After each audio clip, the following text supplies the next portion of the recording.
পাইছে তো কি ঘুষ দিয়ে চাকরি পায় কি? পাইছে, না কি হয়েছে? আগের কথা ঘুষ দিয়ে চাকরি পায় না, আমার ঘুষ দিয়ে চাকরি পাইছে, অনেকেই পায় তো কি হয়েছে? কিছু হয় না তো। না কিছু হয় না। তো এনার বর ঘুষ দিয়ে চাকরি পেয়েছে আর এটা কন্টিনিউ কেসও চলছে। এরপরে এনার বরের ফটোটা আমি অ্যাড করছি, এটা হচ্ছে এনার বর। পিএফ আছে। এই ফোনটা যদি তো এরপরে তোমরা সব বিচার করবে ঘুষ দিয়ে চাকরি।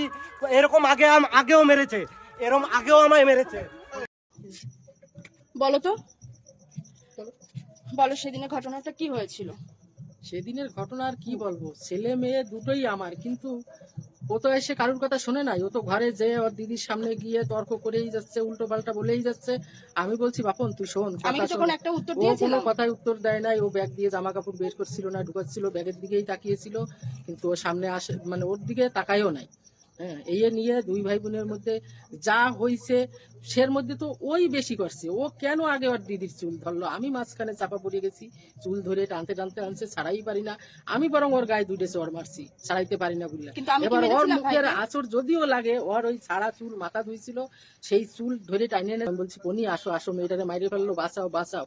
হ্যাঁ, আজ তো ছেলে আজ ও এইটুকু ভাবলো না যে আমি মারলাম, আমি সবকিছু করলাম।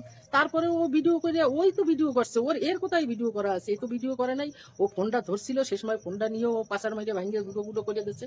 সেরপর তো ফোন দেখা বাইরে এসে ওই বটি দেখছে, ও বটিটা ধরলো আর বাবারে দেখাইতে গেছে যে বাবা দেখো তোমার ফোনটা ভাঙ্গে গুঁড়ো গুঁড়ো করে দিয়েছে। ওর নাইলে টাকা পয়সার দাম নাই, আমার তো টাকার দাম আছে।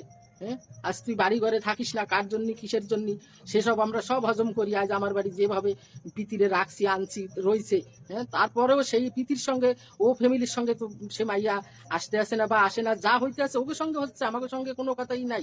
সেই সম্পূর্ণ রাগে সে বাড়ি দেখাবি দিদি মা ভাই মা বোন বাবার উপরে, সব রাগা শব্দ সামাগো।